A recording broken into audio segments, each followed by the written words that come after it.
Welcome to Geek Sweat. It has been a while, but it has been an amazing year, which is why we're bringing you this Oscar prediction show. I'm King Dom, and I'm joined as ever by TJ. Hi Dom.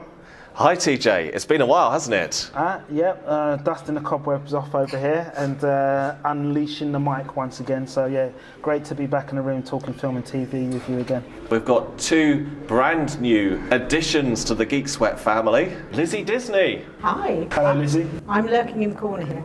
We're also joined by Ranjan at FinancialEyes. Welcome, Ranjan. Hiya, thanks for having me on. I've been to see a few films this year, not billions, but yeah, thanks for including me in your show. We're broadcasting from the Royal Festival Hall in the heart of the South Bank, in the heart of London. So we're going to talk about each of the nominees for the Best Pictures in order, and then we're also going to talk about some other aspects, other categories of the Oscars in 2024.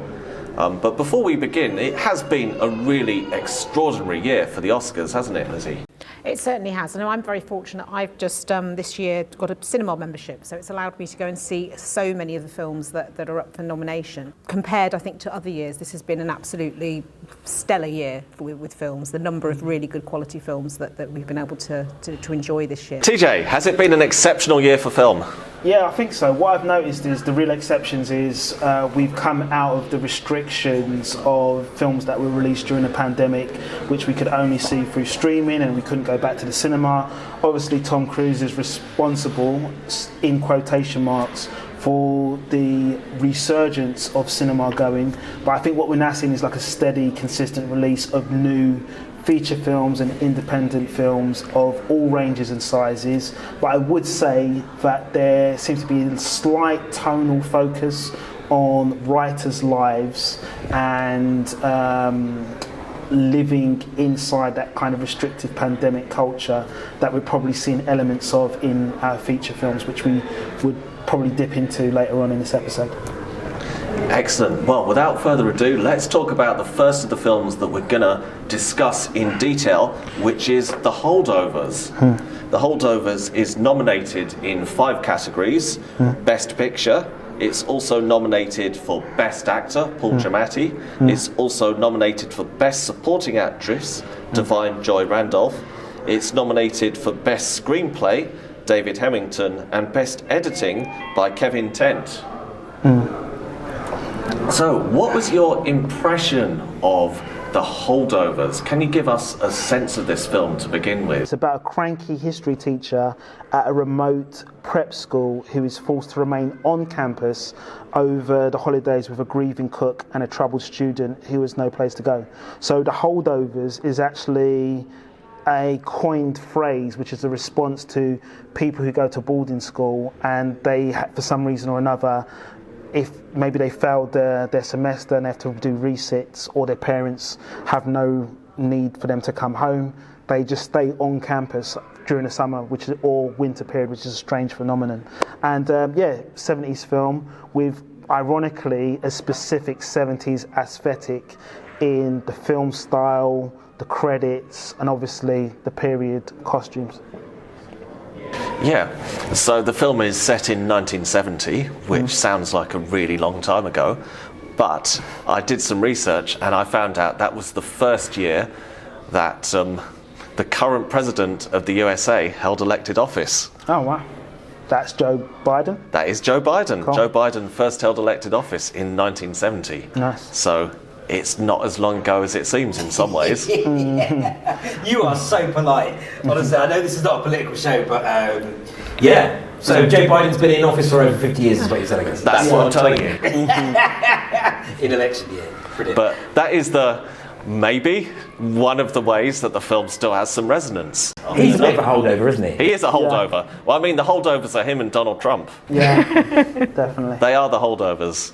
And let's not forget, Donald Trump avoided Vietnam, which is a plot point in the film. Yeah. These rich kids avoiding Vietnam by going to college. Well, I think it's not just rich kids avoiding Vietnam specifically, but being drafted into the army because they've, obviously America hasn't got compulsory military service, but yeah, there's this underlying element that individuals who are from certain family surnames can kind of just coast through an academic lifestyle and even fail multiple times during the academic lifestyle, where people on a lesser income might have to kind of compulsorily go to military service, even just to represent in school, you know? So there's this underlying thing, there's this whole subplot about the school cook, who is played by Divine Joy Randolph. Excellent performance. Yeah. And her son was drafted to go to Vietnam. He had admission to college, but she couldn't afford to send him. So he was sent to Vietnam, and he died there. And she's still in the very raw processes of grief.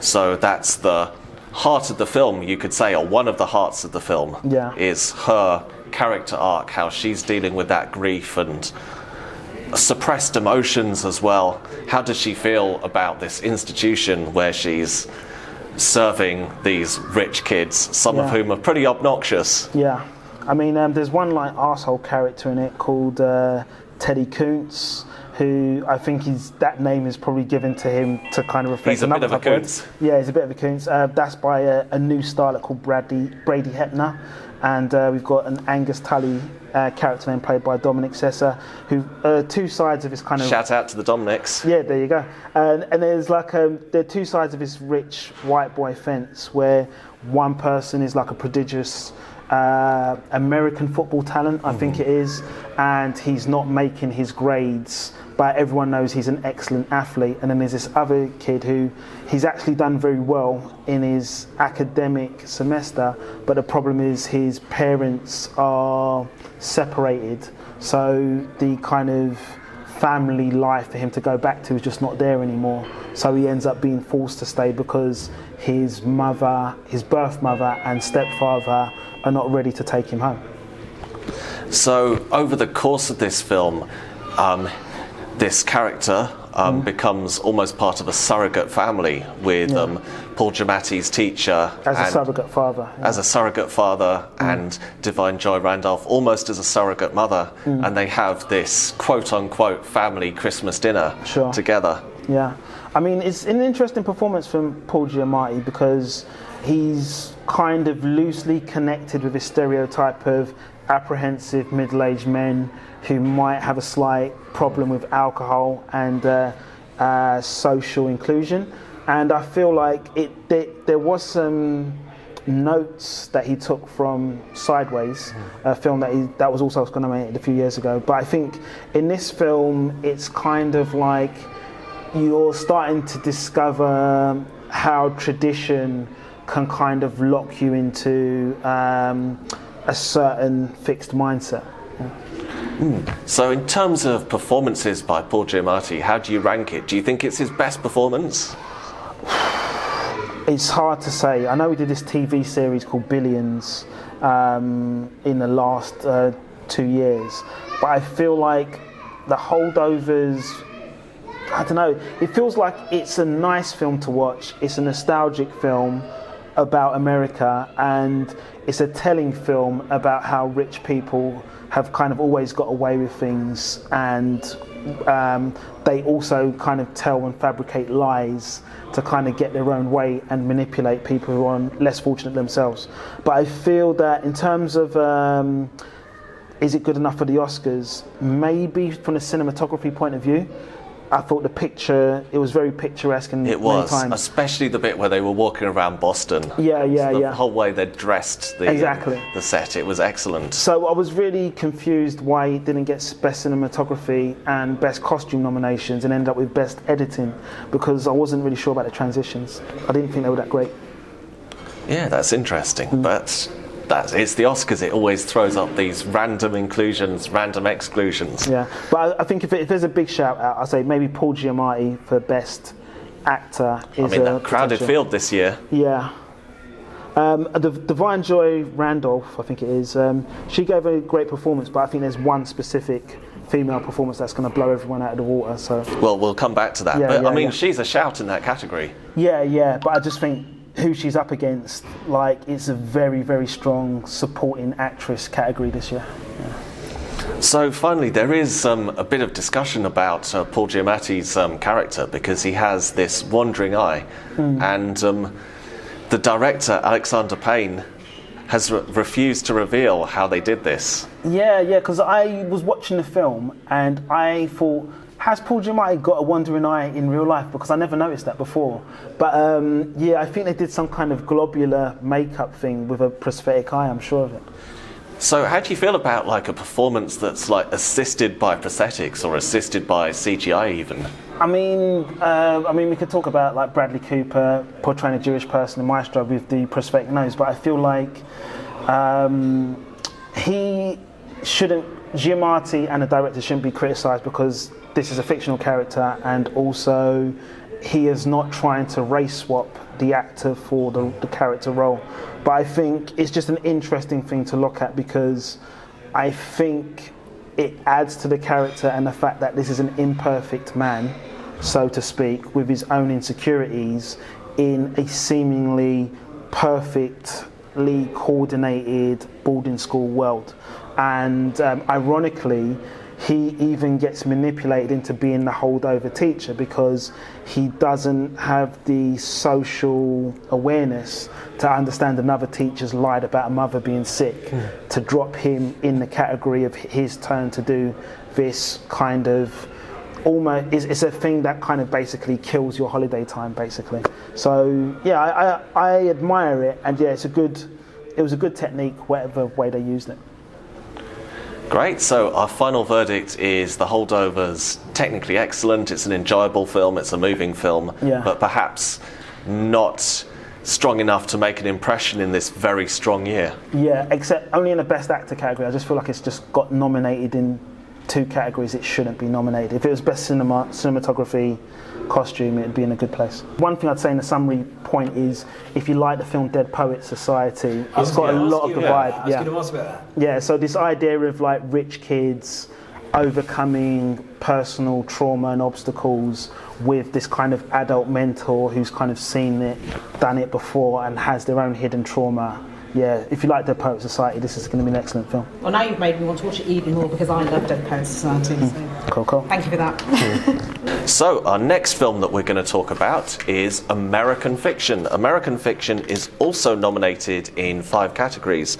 It's nominated for Best Picture, Best Actor, Jeffrey Wright, Best Supporting Actor, Sterling K. Brown, Best Adapted Screenplay, Cord Jefferson, who's also the director, and Best Original Score, which is by Laura Karpman. Yeah. So, who wants to kick us off with this one? Lead us into American Fiction. Can you set the scene, TJ? Yeah, what we're looking at here is a well-known in this universe novelist, and they are profiting from the black entertainment using a pen name or pseudonym to build up like these kind of stereotypical ideas of hypocrisy and madness that adds to the kind of the fixed ideas about how black people should be portrayed in fiction. And that's played by Jeffrey Wright, and he's this individual who's kind of like middle-aged, slightly fed up with phony works of fiction, and he's slightly disconnected from his family as well, so he has to come home and face a few home truths and problems that are in his family unit as well. Right, so the film is kind of a mixture of satire and family drama. Yeah. Did that work equally for you, or was one bit better than the other? Lizzie? I think they weave together very well. Actually, I mean, I think it's a good film. It's enjoyable and it's very funny. And I think the balance was very well done. Yeah, you could say the saving grace of the film almost is it is funny. It's got lots of one-liners, and the writer Cord Jefferson, he's a TV writer. He's worked on many things, Succession among them. Yeah. So he's very professional. He's got these great one-liners. It does feel a bit like a Netflix special almost watching the film, or it did to me. Yeah, I mean, there's so much interesting wordplay in the dialogue. I think there's one line in it where the brother of the main character has given some kind of sedative to some family members after the funeral, and one of the main character says, like, that's a real problem and you should do something about it. And this guy says, well, I'm a doctor and I know how much of this drug to give, and if it's a patient who had like gone to sleep with a sedative, that's a big problem. And then I think he says something along the lines of, what the main character says, well, I'm a doctor as well, and obviously a doctor of literature. So he says, well, look, we'll only need you if we need to revive a sentence. And I thought that was a very clever. That's a good line. That was a clever line, even though I kind of bodged it up. But I think one thing that this film did very well, it made very strong comical humour out of white guilt and black stereotypes, and it was very specific in drawing a line between the black stereotypes that have gone through the ages of film and the normal real-world black characters that we should be seeing more of, because we saw, I think there was a plastic surgeon, a writer, there was the Latino publisher, and also I'm trying to remember the other role that the sister had now. Like she was a doctor at an abortion clinic, family planning clinic. Yeah, doctor at a family planning clinic. So like it was a world away from this kind of Boys in the Hood, Dead Presidents, Training Day. You can only be a drug dealer, a convict, or a pregnant woman. So I think there was a kind of nod to slapping films like Moonlight, Precious, and other highly awarded films in the face. Yeah. So what did you mean when you said there was a nod to them? As in saying respect to those films, or saying that they're also prolonging a cliche? It was. If you looked at, there was a scene in American Fiction where he'd gone through several periods of writer's block until he gets into his study, opens up a laptop, has a drink, and he starts typing. And then these two characters from his fictional mind are trying to do a piece of dialogue that he's writing. And even they're saying, like, should I be saying the line this way? Because he's chatting in a kind of street ebonics to kind of get his point across. And also there's two other, I think, moments where he's lying down in bed and I think watching TV, and you're seeing, I think there's it was a real film, and the friend I watched it with... It's Get Rich or Die Trying. Yeah, Get Rich or Die Trying. But the Get Rich or Die Trying clip is like a generic clip that could have been from any black film in the last 20 years. It could have been New Jack City, it could have been Training Day, it could have been Boys in the Hood, it could have been Dead Presidents, it could have been Juice. There's like 1,000, if you've been a black person watching black films, this is the urban section of Blockbuster. And they even referenced that in the library scene or the bookshop scene when he was trying to question the bookshop worker about why his I can't remember what it was, if it was like an anthropology book or something, but why his work of text, his academic text, was in the African American culture section instead of like the generic education section. So I've literally seen somebody pick up VHS tapes from the Blockbuster urban section and put them in another section of a local Blockbuster where I was, so I can feel the kind of animosity and disdain that character had. It's interesting to hear this debate in the sense that you're talking about videos, movies, of course, publishing. You just made references to publishing, to bookshops and things like that. Because there was a book that came out called Yellowface, which is about someone who is East Asian and having to also deal with stereotypes. It's like that whole idea. I sometimes say that Michael Jackson, did he change the colour of his skin to please the record producers because of their then opinion about what white families wanted? Sure. Based on a misunderstanding. This seems to be about the moving of the goalposts. Yeah. I mean, there's two sides of it. I mean, you guys can jump in about how you feel about it as well, but I feel that there's one side of, the irony, the reason why I mentioned Moonlight is because ironically that was a film that was probably the biggest black stereotype film that's been awarded with an Oscar, because Best Picture in 2016, and ironically that the award was given to La La Land just before it was given to Moonlight. So we can thank Warren Beatty for that. But the issue is like white guilt trying to absolve itself by awarding something that it can see in front of his eyes and not asking questions about its integrity or authenticity. Because I think there was one scene in it where there's a book review that needs to happen, and there's 5 people on a panel, and it ends up being the 3 white people outvoting the 2 black representatives about whether the book should be the number one, whether this fake book that's been written called My Pathology should be, it got changed to an expletive word, but whether that should be the number 1 best rated bestseller. But what did you think about it? Can I ask what people thought of the ending? I loved it, but I'll explain why after you guys say. I didn't. The ending left. I mean, I'm not very good with endings. I'm the sort of person that I very, very rarely see an ending that is fulfilling to me. Yeah. But I found that I felt there was something missing in the ending. Yeah. But then Paul Jefferson did say basically anything that's making people keep thinking and talking about a film that makes it valid, that makes it good, and makes it a piece of art. So clearly that's had that effect on me. I wasn't satisfied with the ending. Really? Yeah, there was something. I was left a little bit empty with it. But what was it? Was it the character that the place that the character left in? You wasn't satisfied with, or? I think I just felt. Initially, when I watched it, I thought it was a bit of a cop-out ending. But actually, I can see the purpose and why it's been done. I can understand that now. But I didn't love the ending, but I know that it has been a little bit there's been a varied reception of the ending as well. Yeah, I'll leave it to Don to call whether we're going to do spoilers on this. It's up to you. I think, for the purposes of this discussion, because it's interesting, Ranjan's shaking his head. I haven't seen it yet. I was going to. Okay, cover your ears. We're going to do what they used to do on the news report when they did a football result, and they say, if you don't want to know the score, look away now. Okay, we can allude to it. We don't have to be verbally on the nose what it's or about. Or you can make yourself a cup of tea for the next minute and a half. Just before you come in with all of that, I just wanted to say, I saw the trailer.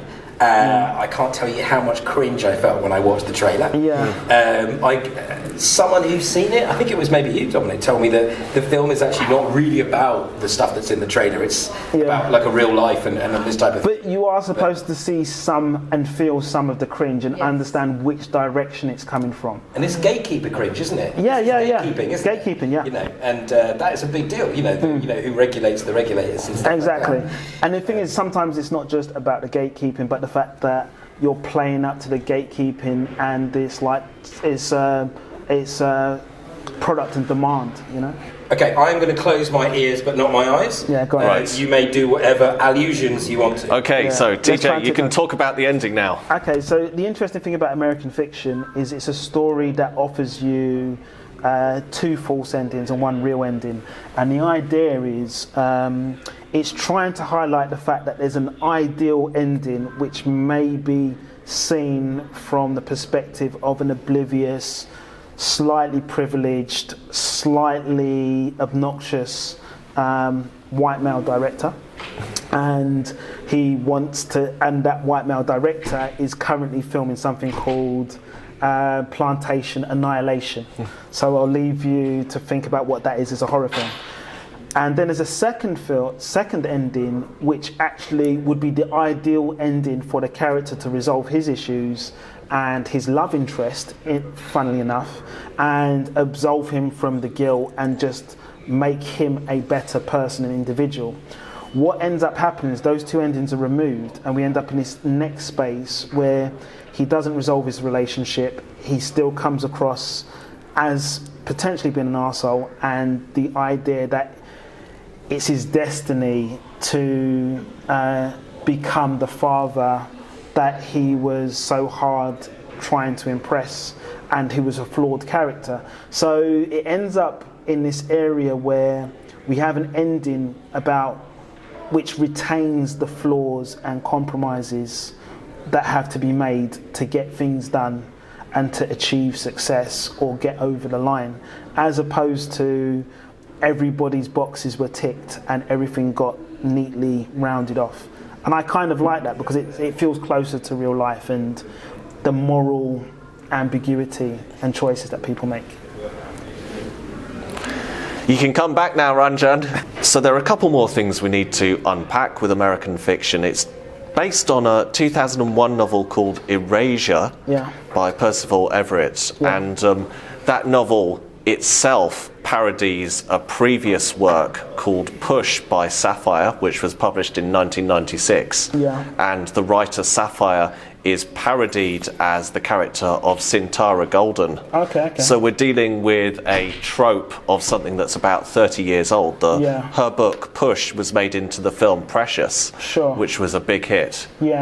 So we're dealing with something that's like 30 years old, or the book is like 25 years old now. Is it still relevant, TJ? Yeah, because I feel that I'm trying to remember the lead actress now.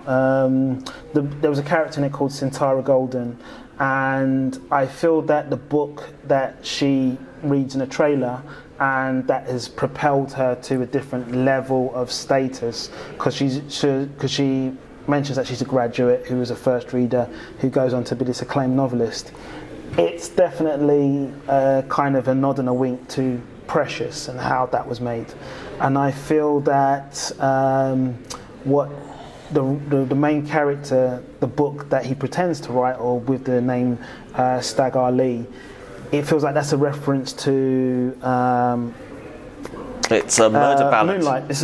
As well. Pardon? Stag Ali is an American murder ballad. Yeah, but I think the book that he writes, which is The Expletive, after it gets changed from My Pathology, is a reference to Moonlight. So I think the problem you've got is we're trying to address this idea that there are non-typical roles versus typical roles, and not just that there are white privileged individuals deciding trends in general, but also this kind of exposure of what kind of stories we get to see. So I feel like I think what's really good about this, and the long round point I'm trying to get to, is there was a film out previously called Sorry to Bother You, which talks about black stereotypes in a very obscure, surreal way. There was a film called Dear White People, which basically talks about black stereotypes and colorism, but particularly in the academic and education system. But I think this film, American Fiction, is the first time that there's been a specific line drawn between the entertainment stereotypes, the limitations of the entertainment stereotypes in all media, and the potential real-life characters that need to be explored that haven't been explored in a regular way, because we also get an exploration of a family dealing with dementia. We also get an exploration of a family coming to terms with having a gay relative, and the people who are prejudiced and against it and who wants to shut it out, because not a lot of people talk about black culture's acceptance of homosexuality, which is the theme of Rustin, one of the underlying themes of the film Rustin, which is also Oscar nominated. So I feel like it was very interesting to see that side by side, and it was very interesting to kind of see this kind of black people who are acutely aware of these stereotypes, and people who just want to create a platform for black stereotypes, thinking that's enough, not realising there needs to be a bit more diversity. So I felt that's an ongoing conversation that American Fiction just said very articulately, and in a very precise visual way that we haven't seen properly in other films like Sorry to Bother You, Dear White People, and even Spike Lee's Bamboozled, that tries to allude to that. So finally, we need to talk about Jeffrey Wright, long-standing performer. I know, TJ, you may remember him as Jean-Michel Basquiat from the 1990s film. Yeah, and even more recently, if anyone's been watching HBO TV, he's had a large part to play in the science fiction adaptation of Westworld as well. He's also the only actor who's ever made any impression as Felix Leiter, James Bond's friend. Yeah, and he's also in another Oscar-nominated film, playing a congressman in Rustin as well. So he's on a bit of a roll, but do you think he's a shout for the Best Actor Oscar? Let's ask Lizzie. Yeah. No. That's my short answer. Yeah. No, I think it's a great performance. I think he does it really well, and I do like him. I really like him in Westworld, actually. I think he's great in that, and I think he does this film really well. Do I think it's as good as some of the others? No, I don't. And I think, again, on a different year, he might have a chance. Yeah. But I think there are some other performers whose performances would top that. So I would say no. That's my longer answer. I mean, for me, I would say this is probably the best of the black lead actor performances that you're going to see. And if it was him versus Denzel Washington in Training Day, I would go for this version of a character played by Jeffrey Wright. But yeah, there's one really obvious candidate who I think is going to win in the best actor category. More on that later. Yeah, but I do believe this was a refreshing film. It's possibly worth a best film nomination, and I think it's possibly worth a Best Film Award or running something specific very close. And I think maybe Best Original Screenplay, it should definitely get it, yeah. It's in the running for that, but it's an adapted screenplay. Yeah, okay, Best Adapted Screenplay, thanks for correcting. If it's Best Adapted Screenplay, I think it should really get it, because the wordplay, the lyrics, and how the lines interweave the characters and the subtext is just very, very well played, yeah. So our next film is The Zone of Interest. The Zone of Interest is nominated for 5 Oscars. Best Picture, Best International Feature, Best Director, Jonathan Glazer, Best Adapted Screenplay, also Jonathan Glazer, and probably the category that it's got the biggest chance in, Best Sound by Johnny Byrne. Excellent, yeah. So the sound is very striking in this film. Yeah, I mean, I'll jump in again and just give a brief summary of what this film's about. So it's an Auschwitz commandant called Rudolf Holst, who is a real person, this is not a fictional account, and his wife Hedwig strive to build a dream life for their family in a house and garden beside the Auschwitz camp, which sounds like an impossible task and also a horrific thing to even attempt. So how it got filmed and the way it got filmed is just, it gives the audience so many questions. I mean, Liz, what did you think about, did you know what the content of the film was going to be about before you watched it? Only briefly. I didn't know that much. I knew obviously what the context of the film was and what it was about, but I think in terms of actually seeing the film and seeing I didn't expect it to be done quite in that way. I expected to see, I guess, a bit more, and actually I think it was definitely better that we didn't. I think it had more of an impact knowing that this was all going on, and actually the way that it had been the director had chosen to sort of represent it. Yeah, I mean, did you get the sense of, was it like a how dare they in terms of like exploring this story, or is it a how will they? Is like, how can you make this film work? Because it's about a family. I mean, it's essentially a family on one side trying to build its life versus families that are being destroyed. I think it definitely a how will they, because I think it's you're wondering how are they going to handle it, how are they going to present this situation. So it was quite intriguing to wonder where would the balance be, how would they present this so that it was balanced. But actually, in a way, I guess, it was upsetting, it was harrowing. And actually, that's how it should be. Well, at the end of the day, we should be going to see that film and coming away feeling quite torn by it. Sure. I mean, Dominic, how did you feel going into the film? And perhaps where were you when you watched the film as well? Well, I saw it in the cinema. I was obviously steeling myself for something quite harrowing, but it's still a difficult watch. It's not an easy film to sit through by any means, and the sound design is a huge part of that.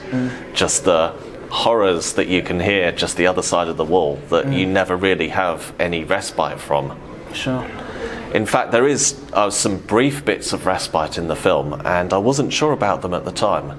There are some sequences that are filmed with an infrared camera at night, and they depict a girl going around and leaving apples outside of the camp, but the starving prisoners who are forced to work can pick them up. And I wasn't sure about that at first when I saw it in the cinema, because I wondered, is it too stylistic, is it too arty? Because there's always the danger if you make a Holocaust film, are you doing something that's too aesthetic, which is taking away from it? Like, I'm still not sure about the girl with the red dress in Schindler's List. I saw that 30 years ago, but I'm still not sure if that was the right decision or not. So I felt like this was maybe the same thing. But then I heard an interview with Jonathan Glazer, and it made perfect sense, because he said that girl's story is not in the book, the Martin Amis book that he adapted. It's actually the life story of a real woman he met when she was 90 years old, and she said that she did that when she was a teenager at great personal danger to herself, and he wanted to include that in the film to give some hope against the darkness and also some distance from that reality, the two realities of the family and what that girl was doing. And the reason he shot it with the infrared camera was he didn't want to have like Hollywood lighting, so he used the thing that would be closest to a lo-fi method of filming. I mean, I was very aware of myself and what I was doing, and also like going into this film, I was thinking like, what was the last Nazi film that I'd seen before? And I realised, I think it was in Quentin Tarantino's fictionalised account Inglourious Bastards. And then I thought, when was the last time I had seen like negative film used on film in a cinema piece? And I thought it was Robert Rodriguez's Sin City, and or at least when it outstanding in an outstanding way that I noticed it. And then I realised, you know what, this film probably needs to come about in time, because there hasn't been a serious Nazi history film for a very long while, because I think a lot of people will probably cast their mind back and think it's going to be maybe The Dirty Dozen at Christmas or a repeat of Inglourious Bastards. And I've got a friend that I watched it with who felt that the inclusion of The Zone of Interest as a film would be slightly controversial, because it will be about sympathising with the Jewish community and Jewish culture, specifically at a current time where we know there's an Israel-Hamas conflict going on in the world where there's real-life casualties on both sides. However, I think the importance of the film isn't about sympathising specifically with the Jewish community. I think the message for everyone is how easy it is to compartmentalise the world that you live in versus the world where there's a genocide happening or atrocities happening. And I think a lot of people to this day still don't understand how Nazis as a group were allowed to commit such crimes. But there's like a ruthless efficiency in the way they talk about killing Jewish people. Like there's even one very strong scene where I think two engineers come to the house of Rudolf Hoss, and are explaining to him about the upgrade to the containment units that are used to incinerate people, and it's talked about as almost as if he's getting an upgrade of a new laptop or a new kitchen or something like that. And they speak in very precise terms that people are units and they're not actual human beings, and about the quantities of people that can be killed, and the fact that there's a system now where they can open and close doors and cages so that they can clean the system and air the system out whilst they're bringing more people to killing. And it's like, I don't think, unless you put it all together, I don't think people can understand that this is an inhumane extermination process where you're literally trying to remove a whole race of people. And the fact that there were so many people sitting down in these rooms saying, well, you know, let's just get on with it because this is how things go and let's improve on it.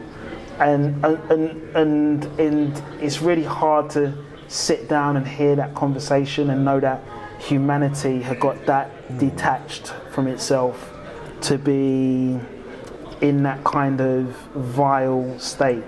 But I think what's important is this film needs to exist, because I think we need to know how people get to that mindset and what I don't know what the right word is, but how disassociated you have to be to kind of retain that as well, because we know about assassination attempts to kill Hitler. We know about D-Day bombings. We know about all of the missions, and we know about spies behind enemy lines. But we don't know about that story of how do you live so close to this atrocity, participate in it, and not realise it's the wrong thing, and still be able to try and celebrate life in a way. Like, what are your values and how do you live? You know? Absolutely. And before we move on, we should put in a word for the music by Misha Levy. Amazing score. Yeah. Lizzie, what did you think of the score? Did that have an impact? I did think the music was very striking. It really did. It was very fitting for the film, and I do pay a lot of attention to music when watching films. I think music plays a huge important role, and I think it was very well done. I wanted to ask you a question as a woman who's performed on a stage. From an acting point of view, what was your opinion of the role that Sandra Hüller had to play as Hedwig Hoss? Because she's basically the lead actress in this film. And do you think, because Housewives is like the typical portrayal of like a stereotype woman in a film and what they're capable of doing, but what do you think she brought out of that role that made it interesting for you? I don't know. I think I'd have to think about that. I'm not sure. Because I think film acting and theatre acting is very different as well. Sure. And I think it felt quite understated to me. Yeah. But yeah, I don't know. I don't think I can answer that. We've seen Sandra Hüller twice this year because she's in Anatomy of a Fall as well. Yeah. And that's a completely different character. So it's interesting to see her play two totally different characters. And that's the thing about acting, isn't it? I mean, it shouldn't be, if you're a good actor, it shouldn't be you doing the lines. It should be your character doing the lines. And actually, to be able to kind of be distinctive in that way is very positive. I've worked in corporate environments, glass, concrete environments where people are looking at plans and talking about things being more efficient. So when those four guys were the engineers saying, look, we can make this happen, I've worked in those environments. So it reminded me of that. Sorry to interrupt you, but it's not just the engineer scene, there's actually a head of concentration camps scene as Oh, do you mean well. towards the end? Yeah, exactly, where they name everybody and things like that, and then they talk about, so suddenly you see the whole food chain. So you see the micro level just on the plant, and then afterwards you see the whole food chain, the whole system, and I hope to get promoted and eventually, so that whole thing, which in some ways is similar to American Fiction from what you've told me as well, that whole... But I think, sorry to interrupt again, but I found it chilling that is like, you've got one guy who's running Auschwitz, which is obviously hundreds of thousands of people going through there. And then you see the room of every other leader of every other concentration camp, and you're still trying to process the numbers of like what's going on around the whole country. And it wasn't just in Germany. I think the concentration camps were. There was some other countries. Poland and Australia. One of the things that I thought as well, though, to do with the bureaucracy and the distance that, because zone of interest, this is about being disinterested and not disinterested, but because if you think about it, if you are someone whose job is to kill as many people as possible, the whole idea is not to have any feelings about it as the person who does it.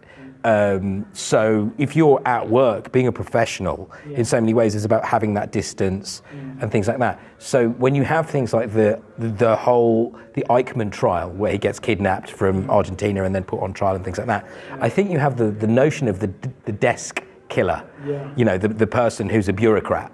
And what it reminded me of, because I'm kind of thinking of when I used to work in like the corporate environment, the guy the other day, so this is now Gaza, the guy the other day who live streamed himself, did you hear about the guy who set himself on fire outside the Israeli? There's a guy he was 25, born in 1998. He set himself on fire outside the Israeli embassy in DC, and he live streamed it. But then afterwards, people said that what actually happened was he worked for a division of the US government where he gets things, and they said this, across his desk. So things were coming across his desk that made him feel very complicit in everything that was going on.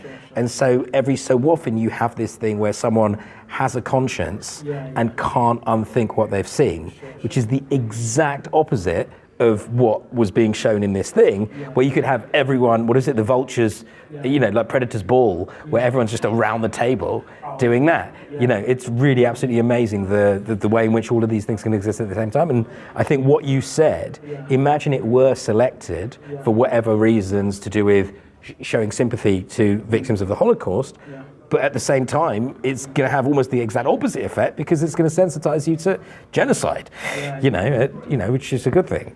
I just want to say one thing. There was a very interesting scene that I saw, which said a lot of things about the characters when the Rudolph Holst character gets invited to kind of an antiquated party, I think it was, or some very posh party for drinks, and he's not having any conversations with anyone, and because of the sound.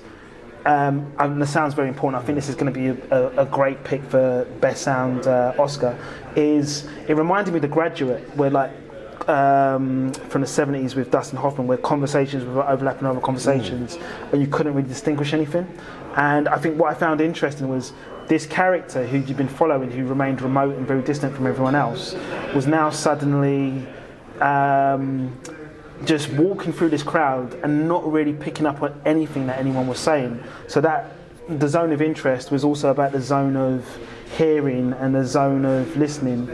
But the idea that he would go up to the highest floor and start talking to his wife about all he could think about in the room was the best way to exterminate people through the gas chamber, and the fact that the ceiling was too high and it wouldn't be efficient, it kind of shows how far gone that character had been, because I felt that his main conflict was how could he be a father and, like you say, death killer at the same time. It was a very strange marriage of a very strange axis for his character, but I think it's one that needed to be seen to understand who he was.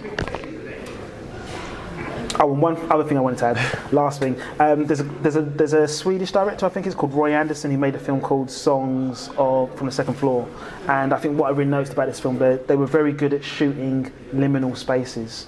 So this idea of these kind of boxed off direct locations which were not quite in keeping with what it should be. So it's you had the family garden with the swimming pool, but in the distance you had the billowing smoke of the ash from the concentration camps.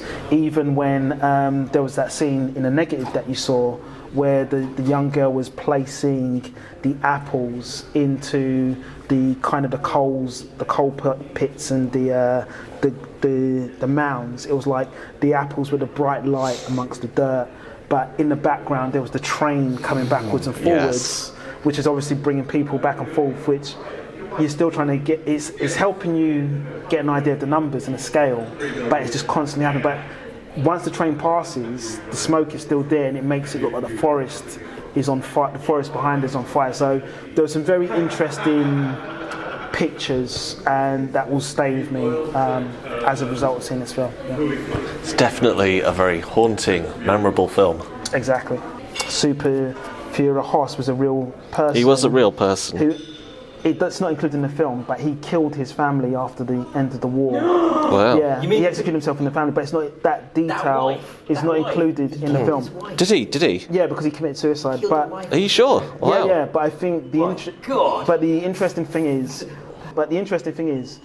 it's a different type of war story because everybody has looked at the horrors, the crimes, and the bloodshed, but I don't think anyone can get their head around how a family could try to have a peaceful life so close to where some atrocities. It's the unbearable lightness of being, isn't it? I don't know if you've ever read that book. I mean, obviously, it's I saw the film long after I saw the book. The film's actually quite good, but that's that whole thing, of basically being able to say, I just committed genocide, but now we're going to go to Disneyland. Here's Tom with the weather. Yeah. So this is the irony about it as well. So my friend thinks it's a Jewish sympathizer film, but I also think, you know what? This is very interesting because it shoes on the other foot. There's a genocide happening behind this wall, and we can say today's wall is the media at the moment because there's certain things that are and are not getting reported, and people are having to carry on as if these atrocities or horrific killings are not happening, and we're here again, but in a slightly different context. And now the other thing about Zone of Interest, because I thought it'd be a best sound category film, is the audio is so important. Because I watched that in the cinema. Because there's no music in it, right? It's good sound. But there is music. Is there? Yeah, there is a score, but the important thing is that first 5 minutes got me confused because I'll come back to it, but I was literally in the cinema and it was black, and I was thinking, is this guy going to put the projector on? Because I don't want to have to get up and be that guy. Yeah. And I thought, oh no, this is about noise cluster and zoning things out. And I was thinking, like, why has that got anything to do with the film? Then I realised, there's a lot of things that we've got to pay attention to, but there's peace now because it starts off with a picnic and birdsong. And I was like, okay, so sound's going to be really important to this film. And then that's when I started picking up, like when they were having the family dinner and talking in the garden, you can hear the gunshots and the people getting tortured on the other side of the wall. And I'm thinking, this must be a really weird thing to talk about, because we know people ran the concentration camps, but people don't know people lived on site on the concentration camps, and that is just a crazy thing. And there's so much cleverness about how it's made, especially I like the way he was locking up the house when he was switching the lights off and going into different rooms, closing doors. Tunnels, almost. Because that is representative of taking the people who were unfortunately killed through the incinerators from one room to the next room to the next room, closing doors behind them. So it was so I can understand why he threw up at the end, because he was now outside of the house, but he was doing the same thing, going through chambers in that big building or the headquarters. And I think it just dawned on him, like, oh shit, this is what I've been doing. Like, there wasn't any, he couldn't compartmentalise anymore. That's what I was trying to say. I think the way it's made, I think that's what makes it so compelling. It's the fact that it's harrowing without seeing that harrowing. And you say it's those sounds as well. And you talked about the peace at the beginning, and then of course you've got it at the end as well. You've got that blank screen at the end is like a bookend, and it just.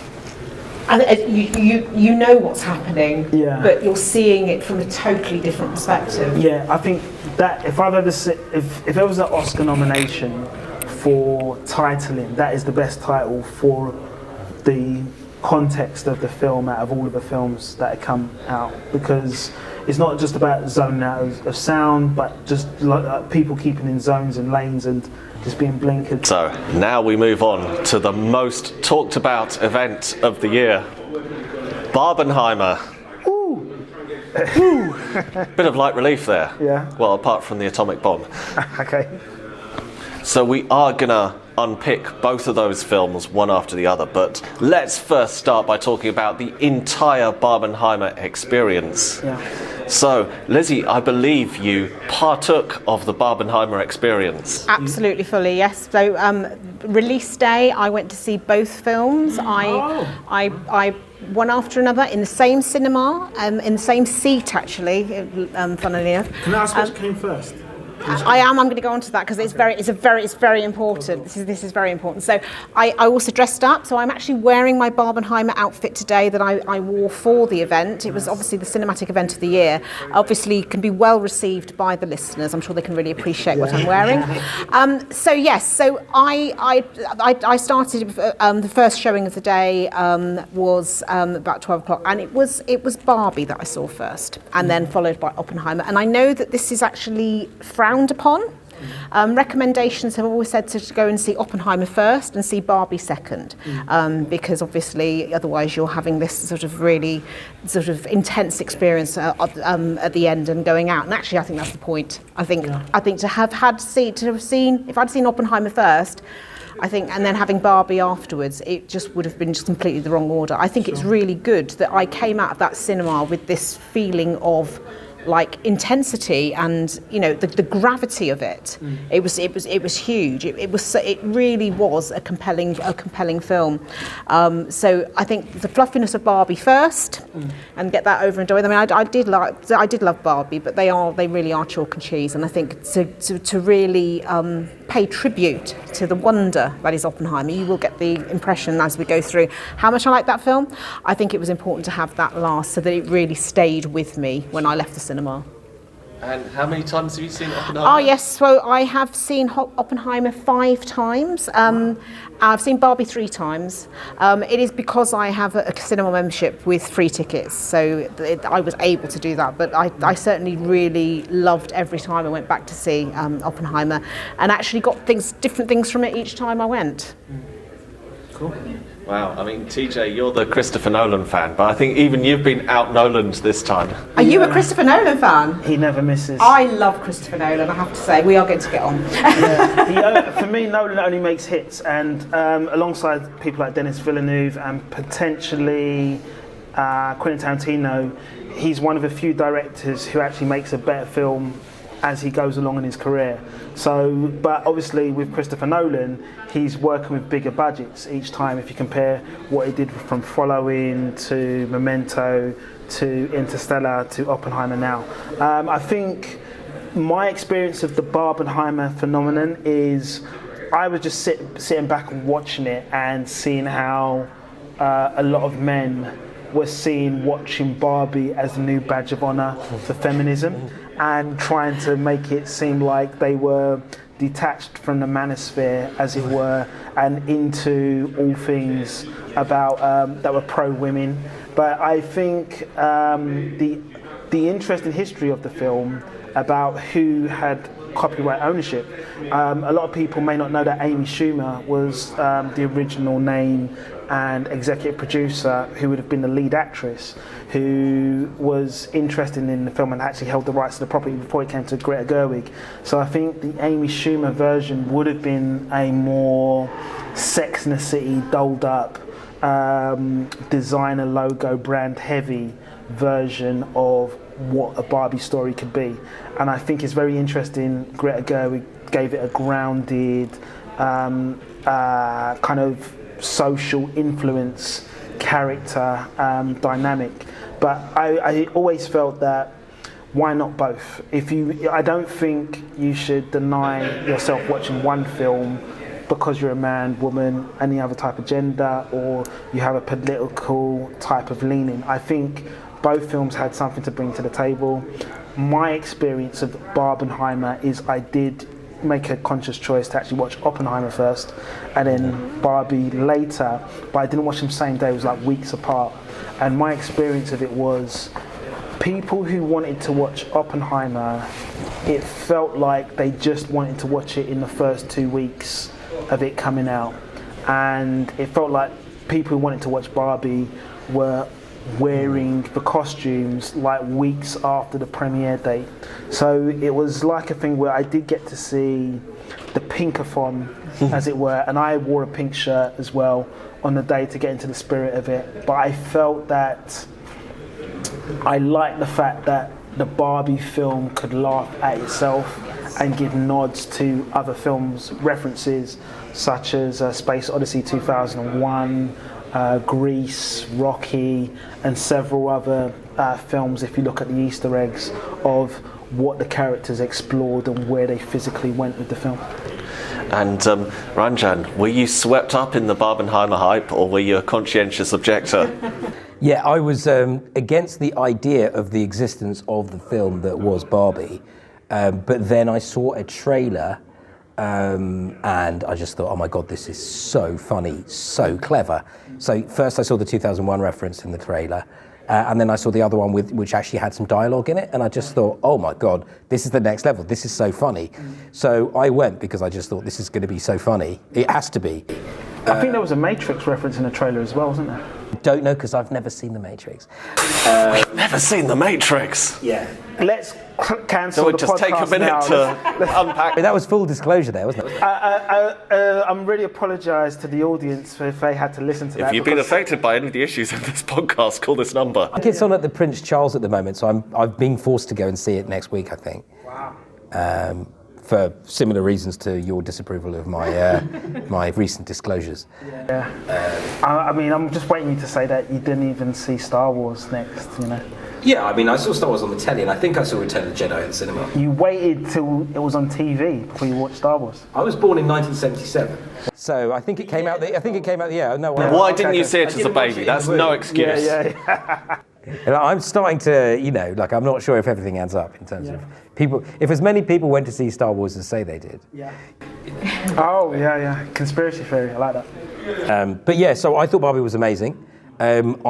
So in previous incarnations, I was a little bit of an anti-globalization activist and things like that. So, I was historically quite on the left side. So for me, that's probably influenced my perception on some of this stuff. So I just thought it was amazing. It was so funny. It was so anti-corporate. It was so incredibly good at making fun of itself. And we really need that in this time, in my opinion. I think I remember seeing the trailer to Napoleon at some point after having seen Barbie. And if you told me that there's a Napoleon film until I saw the trailer, I would have just gone, oh, Kubrick tried to do that. I'm automatically interested. And there was the Black Sabbath track in the advert as well. And I was just like, oh my God. And then it just didn't seem like it had any sense of humor at all in the trailer, so I didn't go.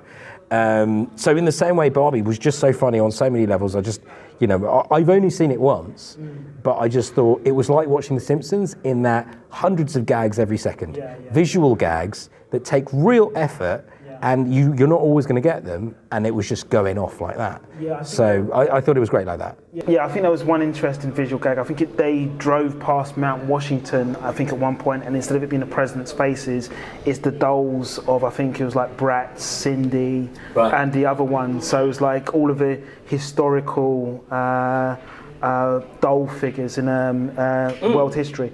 But I think one question I'm going to ask the whole room is, it's quite likely everyone's seen a Christopher Nolan film. We've just Liz and I have come out as Christopher Nolan fans. Is this your first Greta Gerwig film experience? Like watching one of her films as a director, bearing in mind she did the films Lady Bird in 2017, Little Women in 2019, and then on to Barbie in 2023 after a 4-year hiatus. I've seen her 2 previous films, Lady Bird and then Little Women. Okay. I liked both of them. In fact, controversially maybe, I liked both of her previous films a bit more than Barbie, I think. Okay. For me, they were somehow better films, maybe a little bit less frantic. Spit it out, put your words on the line. What do you want to say about it? But what I would say about Greta Gerwig is she seems to be a very versatile director because she's made 3 very specific films. Sure. And she also seems to be a director, like Christopher Nolan in fact, every film she makes is bigger than the previous film she made. Mm-hmm. She started off with Lady Bird, which was like a drama, low-key drama. Then she did a period piece, bigger in scale, and now she's done Barbie, which is a blockbuster, bigger in scale again. I can't think of too many other directors, their first 3 films, they've done something that's consistently bigger than the previous film. Sure. And it doesn't Greta Gerwig have a little bit of a bad luck omen at the Oscars as well? Well, every film she's directed has been nominated for Best Picture, and she's never been nominated for Best Director, so I do have something to say about that. If you nominate a film for 8 Oscars, I think one of them has to be Best Director. Otherwise, you're basically suggesting the director has no control over their film. Depends how good the director is, though. But you're suggesting people are doing their work despite the director if you do 8 nominations and no Best Director. Yeah. I mean, I think with, obviously, the fact that Dua Lipa and I think Mark Ronson is involved with Barbie, I think there was obviously going to, I mean, just on the brand names alone, they were going to be shoehorned in for Best Original Song. But I feel... Okay, so call it 7 nominations. Yeah. Although the Best Original Song thing doesn't always work, because they thought the Cats one by Taylor Swift would definitely be a nomination for Best Original Song, and that didn't happen. Yeah, but I as I understand it, was it Ryan Gosling's the only key nomination for Barbie this year in terms of the actors as well? Because he got Best Supporting Actor, and they've kind of ignored the lead. Best Supporting Actress from Barbie too. Oh yes, you're right. Oh yeah. And then she was good. I think I saw her in another film as well, but yeah. Yeah, so I think it's America Ferrara. And I think she was had a famous, really big TV show when she was younger as well. But so it's nice to see her coming back to the forefront. But Liz, again, female actors. What's your? I really liked her performance. It's not the best acting performance I've ever seen, but I think there were some moments of where I felt heart. I felt that she went that little bit deeper, because obviously you're playing the part of a Barbie, so that's got to be kind of put forward as kind of quite plasticky and sort of vacuous. But actually, she delves deeper and is able to take the character from that into something much deeper. And I think she does a really good job of it. Actually, she doesn't overdo it, because you could then end up overdoing the parody for one side to the other. And actually, I think she handles it really nicely. And what do you think about the balance of female inclusion, particularly? I mean, I'm sure you heard of the Bechdel test, the idea that a good story including women should include women not having to talk about men and be in relationships with men. And so, did you feel that there were enough grounded characters, or let's say 3-dimensional characters in Barbie, to kind of say these are good roles for women to play, even though it's in a doll-like world? Well, yes, because for me, I don't think it would bother me that much. I want to be entertained at the end of the day by a film, and actually, if it's not going to do that, I'm not going to worry too much about that either. But I think there was that balance. I think, there was what's her name, America? Ferrara. Yeah, she, her character and the way that she was, and the way that, that sort of the warmth and the heart of her, she was that kind of that counterbalance from the fluffy Barbie world. I think I came away feeling quite positive about that. I think it a lot of people, and it's probably you as well, when you sort of thought about having a Barbie film, you thought this is going to be ridiculous and it's just going to be about Barbies, but it wasn't. It was much more than that, and it was kind of looking at sort of women and looking at sort of how they are. But it was quite ironic as well, in the way that obviously then they took over and that they dominated everything. But I feel it was balanced. Coming back to balance, and obviously you're saying the way they took over, we're talking about the men in the Barbie roles. Did you feel that did you understand or hear about the kind of the manosphere projections in terms of like the Andrew Tates, Joe Rogan kind of world, and perhaps pickup artist world of guys trying to diminish what Barbie was going to mean as a film, and perhaps seeing that kind of manosphere portrayal of people trying to adopt alpha male roles and diminish the roles of women? Do you think that was portrayed quite well in Barbie, or did you see the connections? I think I don't know. I think there's always going to be a reaction, isn't there? And I think I don't know. Is the answer to that. Okay. Because I just want to say something quickly about the manosphere projecting their ideas onto this film as well, because it felt like there was a little bit of a right-wing agenda, similar to when people were trying to knock down the credibility of Black Panther before it came out, because there was so much hype before it and there's so much publicity and there's so much money into it that it was in danger of becoming one of the top 3 Marvel films, and it ended up becoming one of the highest grossing Marvel films of the time. And Barbie was this juggernaut that was going to do great box office numbers, but I think a lot of people were trying to argue about what Ken's role would be in it and how important it was, and say this is going to be like a badly written script. It's not important. We need to go and see Oppenheimer. But I feel like a lot of people started to kind of change their view on what the story means, and the Manosphere trying to make it put themselves in the correct place again.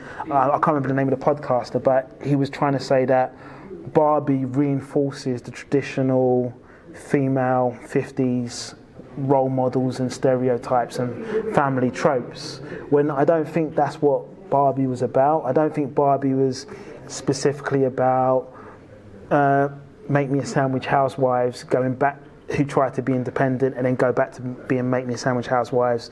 I mean, you saw Black Barbie, aerospace Barbie, you saw the TV Barbie, and there was a kind of the distorted Barbie played by Kate McKinnon.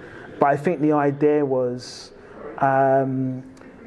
it was trying to understand that women's roles shouldn't be fixed in place or in time.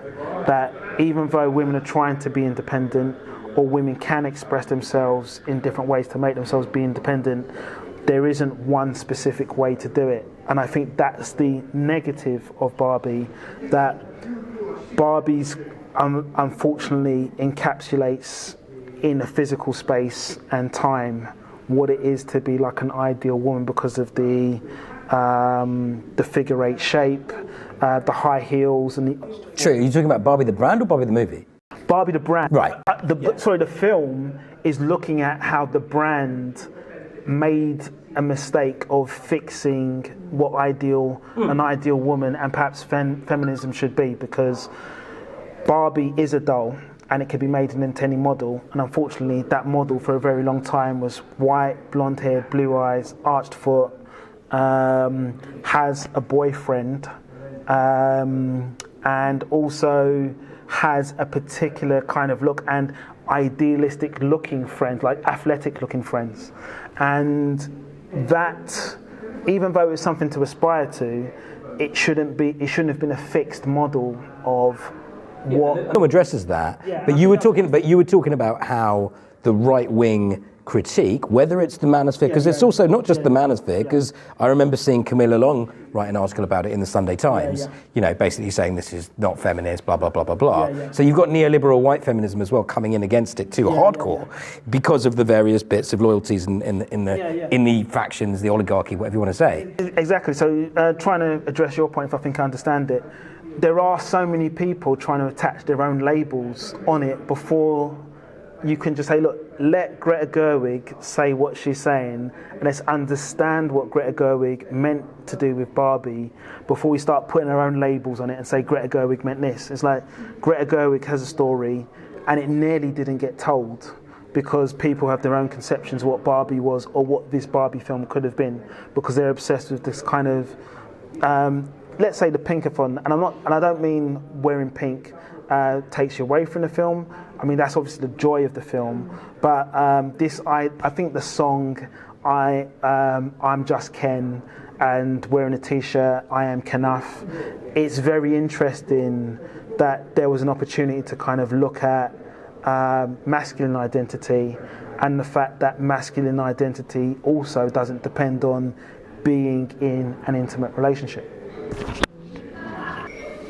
So, Barbie has been nominated for 8 Oscars: Best Picture, Best Supporting Actress, America Ferrera, Best Supporting Actor, Ryan Gosling, Best Original Screenplay, Best Adapted Screenplay, adapted from the toy, Best Adapted Screenplay. Yeah. That's a discussion in itself. That's just ridiculous, I'm sorry. That's quite rude. But isn't that because Barbie existed as an idea and a piece of content? It's an before? IP. It's an IP, yeah. But there you go, Best Adapted They Screenplay. got you on a technicality, Ranjan. You can't change it. It's ridiculous. I just don't understand. Hey, hold on.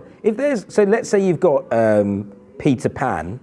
Yeah. So J.M. Barrie, Peter Pan. Yeah. But that's a book, and so if you do something, then you've adapted it. I get that. But if you have a doll, then anything. But there is no script. There is no script. So surely if you brand, isn't there? come up with the script. No, but there's a brand and there's a whole story behind the brand, isn't there? So they be the same with Superman. It is ridiculous. Yeah, no, but Superman's a comic. Yeah. He's got his backstory. That's been written. No, but Superman and Batman would be and the best adapted screenplay. But this is more like Transformers. Yeah, but also... So all of this stuff is adapted then? Yeah, so if they made a film about Ronald McDonald being a serial killer with homoerotic issues, and that became I can't see that happening, to be fair. But if that became that's going to be adapted. That would be adapted because of the IP. Yeah. This is going back to the gatekeeping from American fiction, because I remember that whole thing of like Whitney Houston would be R&B. Yeah. You know, so basically, if you were hip hop at the Grammys, you were R&B. You know, like, and they have the whole thing with country and blues. Anyway. Yeah, so to continue the list, best adapted screenplay, and that is for Greta Gerwig and Noah Baumbach. Yeah. And then 2 nominations for songs, I'm Just Ken and What Was I Made For, 2 nominations in that category, and nominations for best costume design, which I'd reckon it has a decent shout for, and also best production design. Yeah, I think best costume, best production design, definitely it's got a big shout in that. I think best adapted screenplay, I think it's probably got high potential because I don't think anyone could have imagined the zone that of interest. Story. Yeah, zone of interest is there, but I think best it could probably be American fiction, Oppenheimer. No, I'm saying American fiction as my shout for best adapted screenplay, but I think it's got that if there's a second or third choice, probably Barbie, because I don't think anyone expected this story from that content. And I think if Barbie's going to win any Oscars, that would be the right one. I mean, my tip for Barbie is I'm Just Ken. Yeah. That is a very good song. It's very funny. But the other one, what's the other one called? I can't remember what the other one's called now. What Was I Made For? Yeah, love that song. It's a beautiful song. Can I just say, it's not on the same level. I mean, I enjoyed Barbie. It's not on the same level, but I don't think I'm ever going to see a film that makes me think of The Wizard of Oz more than Barbie did. You know, with the worlds and everything like that. So that is something that I am struggling with, because Wizard of Oz is obviously a really big deal movie, and Barbie for me has almost everything that something like that was, except instead of being about gold and central banking, it was about the culture war, in a sense, you know. Subtext. But yeah. Oh, by the way, I really like the last line of Barbie. I just thought, I mean, it was the whole thing was so good, but the last line, you know, that she had an appointment. Oh my God! I just thought, what a way to, you know, to sign off. It was almost like say. Spoilers guy. But he hasn't said what the line is. But yeah, if you. It kind of sets us up for Barbie too. Yeah, if you. Not that there will be. Yeah, if you.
So, Oppenheimer is nominated for a massive 13 Oscars. I'm going to rattle through the list. Go for it. Best Picture, obviously. Best Director, Christopher Nolan. Best Adapted Screenplay, that's also Christopher Nolan. Acting in a leading role, Best Actor, as it's usually called, Cillian Murphy. Best Supporting Actress, Emily Blunt. Possibly a bit of a surprise, we'll come to that. Best Cinematography, Hoyt van Hoytema, filming on 35mm, as Christopher Nolan always does. Best Film Editing, Best Makeup and Hairstyling. I think that's the first time we've talked about a film that's been nominated in that category. Best Original Score, Best Production Design, decent shout for that, I'd reckon. Sure. And Best Sound. Okay. Strong competition for the zone of interest. Yeah. So those are the big 13 nominations for Oppenheimer, which is leading the way in terms of nominations. So, Lizzie, I'm going to give you the floor. Talk to us about Oppenheimer.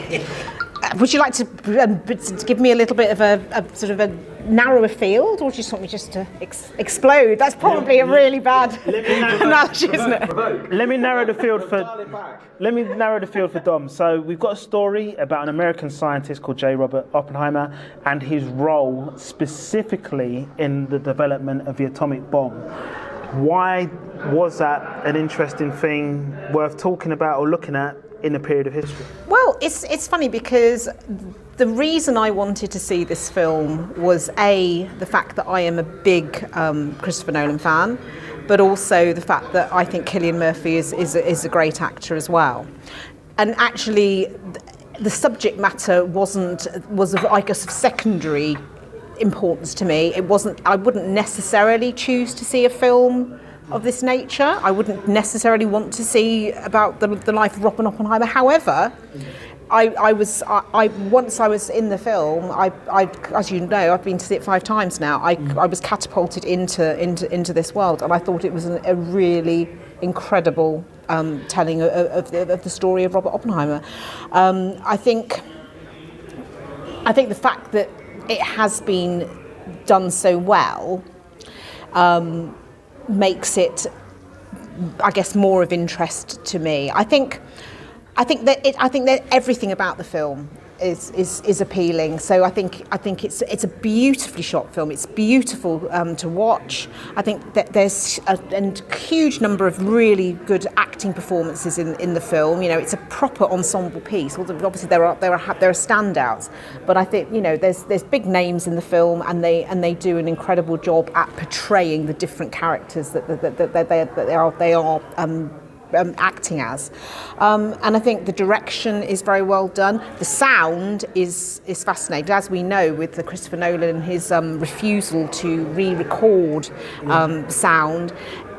He does get a lot of criticism for the fact that some of his films are difficult to actually hear what's being said, and it's very true. What's interesting for me was that when I went to see this film several times, I tried to go to different parts of the cinema, and actually being in different positions depending on where the speakers are, it has given a different feel. And so some of those scenes where the first time I saw it, I thought, I can hear everything.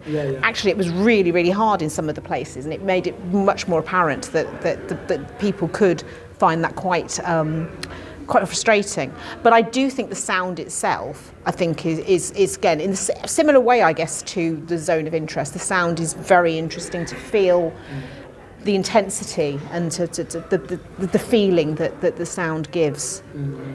I want to just speak a little bit to the sound issue on Christopher Nolan films, and obviously this is probably coming as a Christopher Nolan fan with my shield on, but I feel that some people understand Christopher Nolan is very adamant about making films on celluloid film as opposed to the digital alternative, but I think it also extends to how he records sound, where he records sound for the purpose of 5.1 channels rather than a stereo down mix. So what ends up happening in the cinema is, unless you go to the IMAX or the 5.1 surround sound cinema, you're not going to hear the film the way Christopher Nolan recorded it, you're going to hear it the way it's down mixed, which is a technical thing that I can't really get into right now because that'll take ages, and I'm not an expert.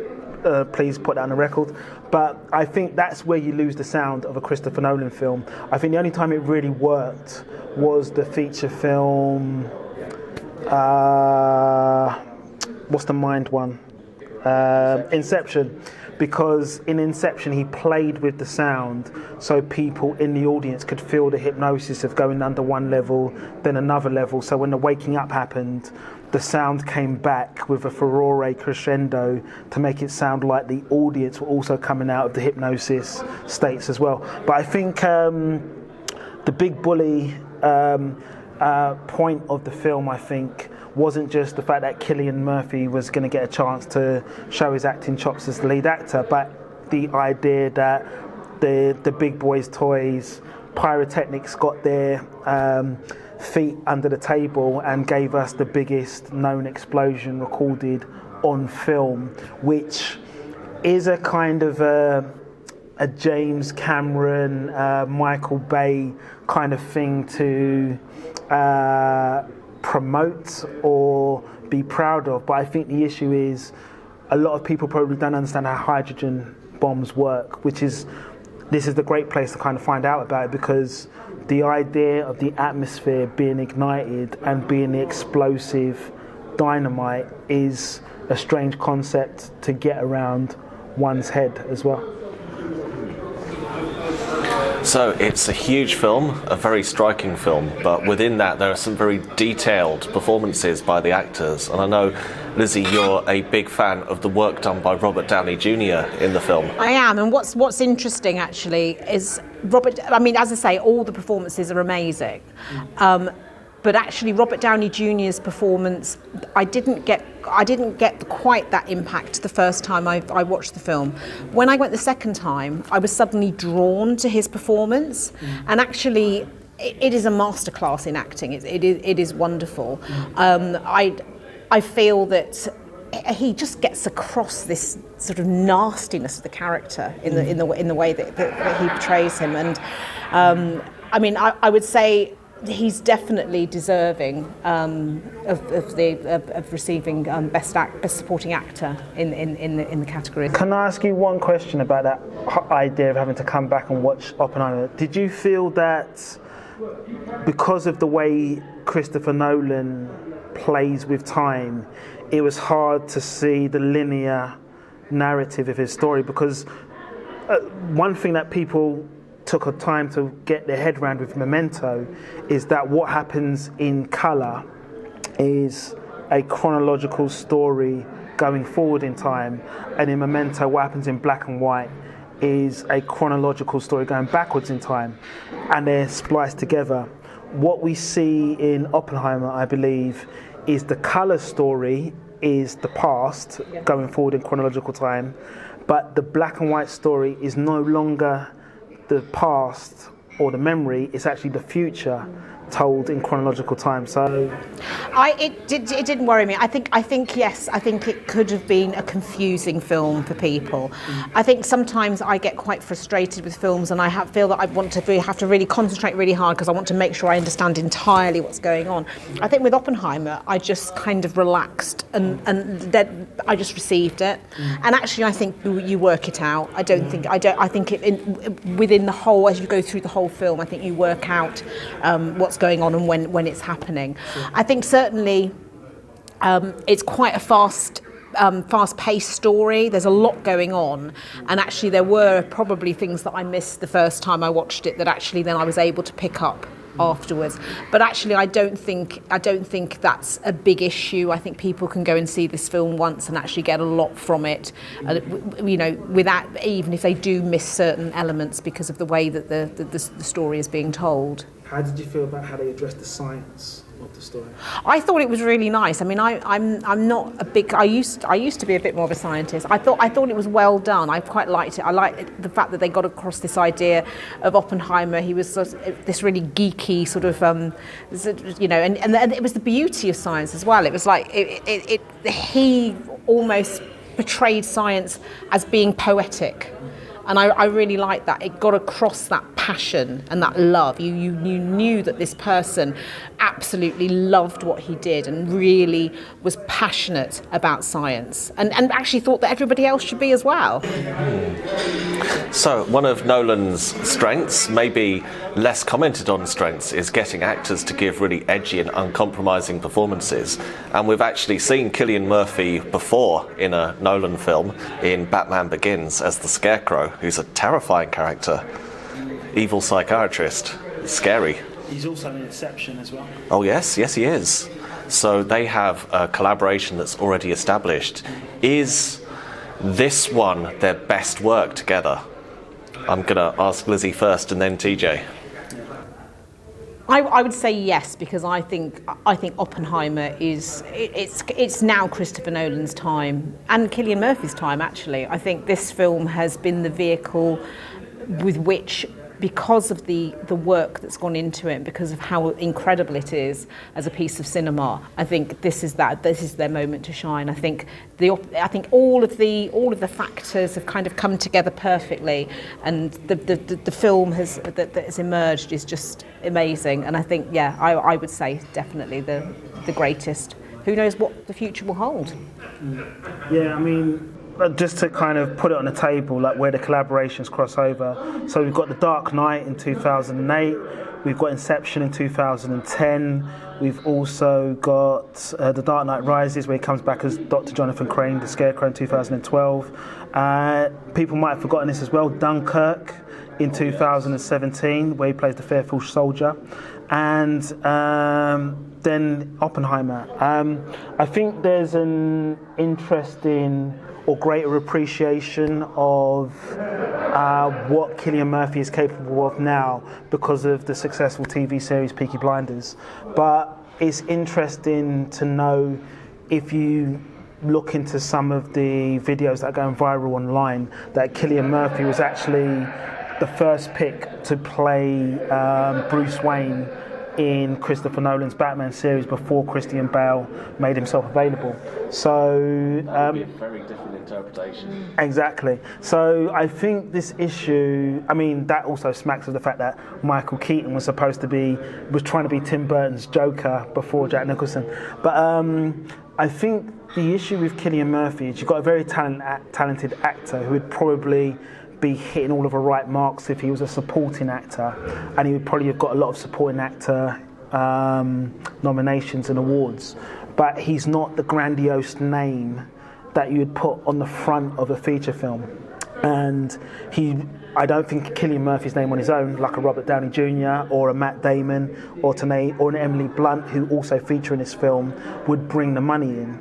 But I think the interesting thing is he has the technique and capability, and I think the stamina to carry out a feature film. And the interesting thing about this, and I'd like to compare it to Rustin, which is another biopic that's nominated for some Oscars, is usually when you see a biopic film, the main character ends up being in every single scene. So this is probably why Napoleon didn't get as much marks, because if anyone has seen Napoleon, it's a Joaquin Phoenix film festival where he's basically in every scene, he's directing, or his character is almost influencing and strategically moving everything on. Whereas with Oppenheimer, you get more of a sense of the ensemble cast and the idea that there are things slightly out of his control, and there's deadlines, and there's political mischief and Machiavellian tactics going on, and he's a fish out of water in some respects. And like you said, with Robert Downey Jr., he gets his own chance to shine in his own vignette, as it were, or the B plot of a story. But I feel that, this is if you want, for a dynamite combination that we've been waiting to see since probably Martin Scorsese and Robert De Niro in Taxi Driver. It does have that feel. And in terms of the Oscars, this feels like the kind of film that the Academy Awards have been waiting for about 20 years. I remember in the 90s, it seemed that lots of Oscar winners were commercial hits that everyone was talking about and critical hits. You go back to that decade, Titanic won, Gladiator won. The Lord of the Rings was probably the last Best Picture winner that was a big talking point among ordinary people, quote unquote. But these days, the winners have got really obscure. Like, do you even remember what won last year, what won a couple of years ago? I think, I'm trying to think now. Like I said, there was that kind of debacle with La La Land and Moonlight. I think it is hard to think off the top of my head. There was some, not to be hard on them, but less memorable films that won. There was Coda. Do you remember that one, Coda? Anyone? That was on, I know what it was about. It was a Netflix-only film. I think it was an Italian family film. Was that right? Full disclosure, I've never actually seen it. Okay. I know it's about a family of hearing-impaired people, and it's a drama. Sure. Were you thinking of something else? Possibly. Okay, we don't remember Coda. Yeah. Let's put an end to Coda. That was a joke. Yeah. What else has won? Parasite, that was memorable. Yeah, I'm just going to try and reel off the names of the last 5 years quickly. So, best films are including 2022 was Everything Everywhere All at Once, massive sci-fi feature film again. 2021, your film Coda, directed by Philippe Rousselet. 2020, again slightly anonymous, Nomadland with Frances Dormand. And 2019, it was the year for Parasite, and going 1 year before that, Green Book. What was 2023? 2023 was Everything Everywhere All at Once. Yeah. So the last 5 years, obviously Parasite is the big one in terms of what people are going to remember, but some slightly anonymous films there, I think you can say, and the controversy of Green Book, which even at the time felt like a mistake. Do you know what I think the twist is? It's more like these films weren't recognised as your typical best film pick. So I think it's been a very long time since a science fiction film like Everything Everywhere All at Once, or science fiction fantasy, won best film. A film about disabled people, Coda, I don't think, maybe My Left Foot with Daniel Day-Lewis, I don't know.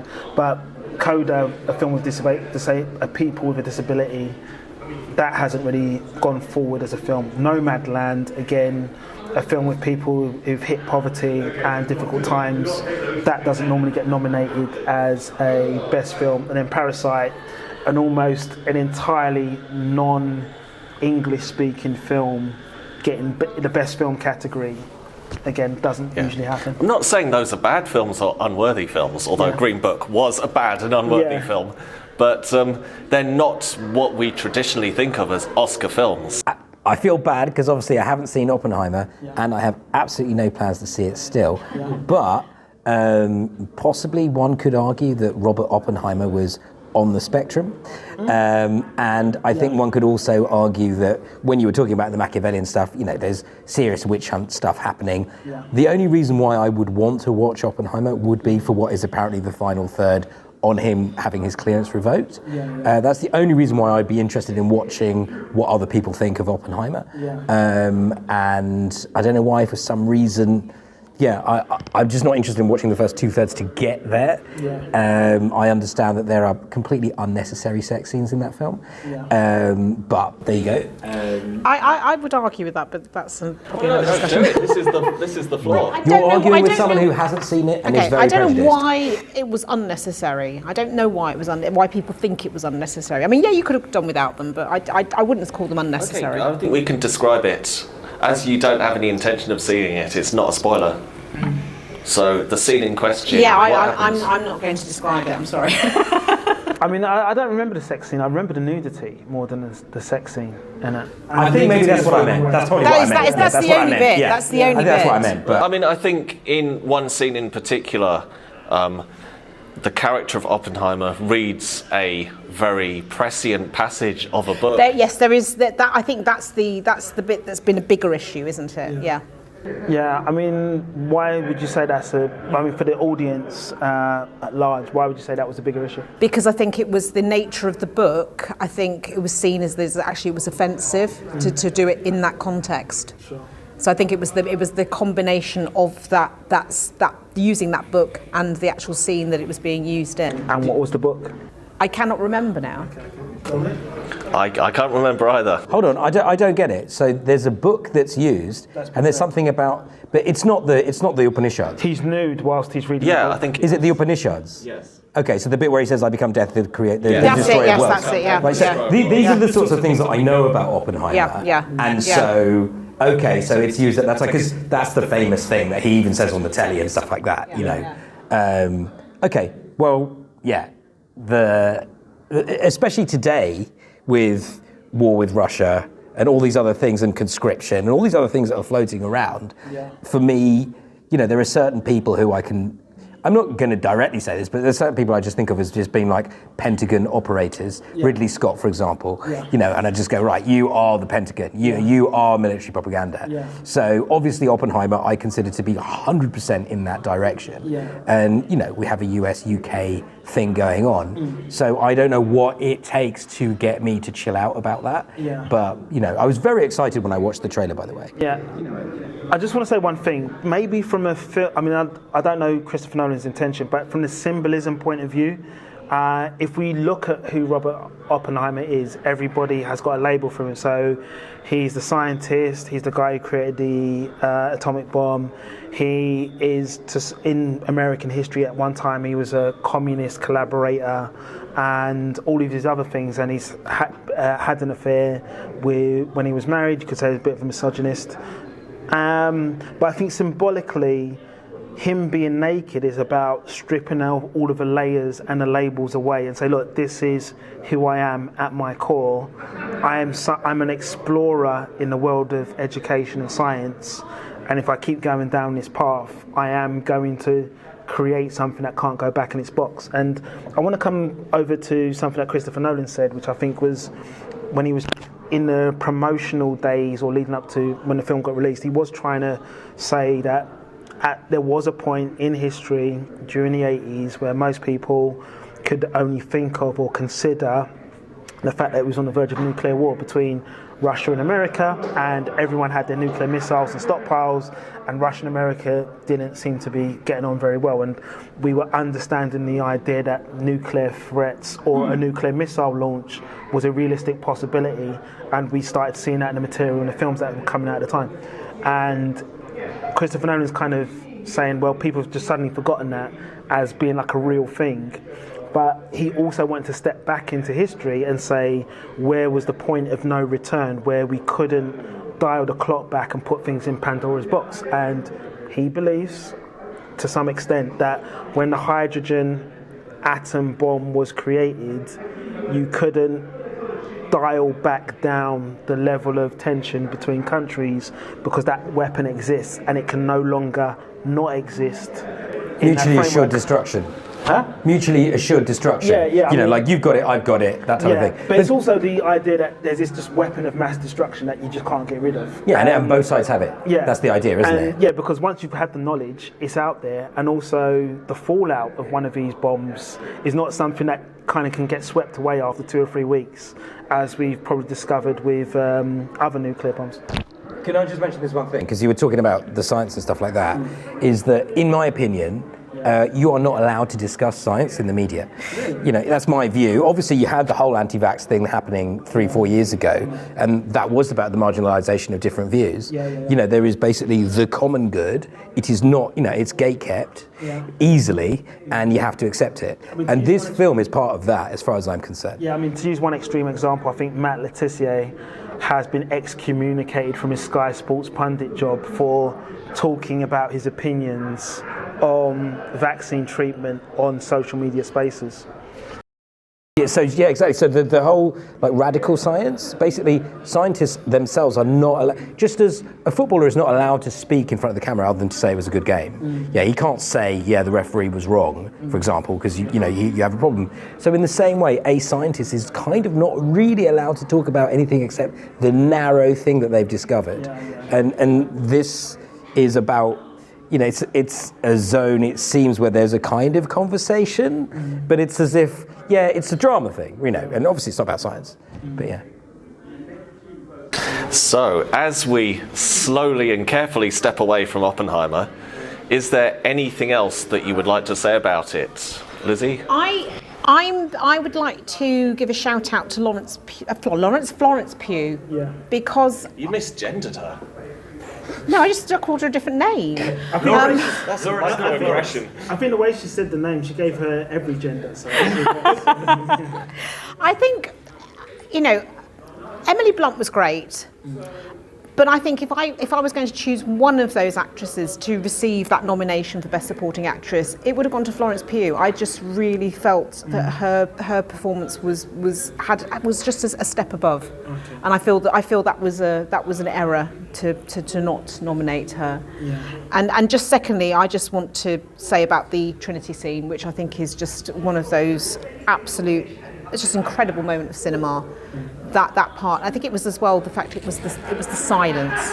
I've talked about music and I've talked about sound being important to me in films, but actually that moment in the film with that silence, it was such a striking sequence in the whole film. Incredibly done. It's I think it's just part of a beautiful jigsaw of wonderful pieces that have created such a great film. I like it, in case you haven't realised. We got that. That's coming over. So we have skirted around the issue a little bit. We mentioned what is perceived as an Oscar film, what's not, and Ranjan, you brought up Ridley Scott, who I would argue you see him as a Pentagon operative? I'm not sure. I mean, okay, some of his films have a right-wing bent, like Black Hawk Down. I don't have a problem with disassociating the craft from the filmmaking. Well, I just think you're very generous, and that's cool. But I don't know. Okay.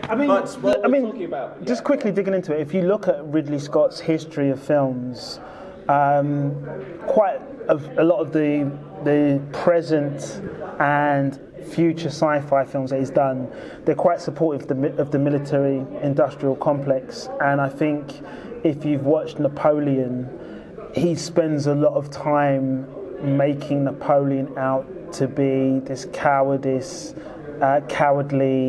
person who likes to attack on the battlefields from distances, and he doesn't like close-up confrontations, and he's got a mother complex. So if you was a French person watching Napoleon, and I know you can look at him in different ways, but you wouldn't see him as the great leader anymore. You'd see him as this kind of very punitive character.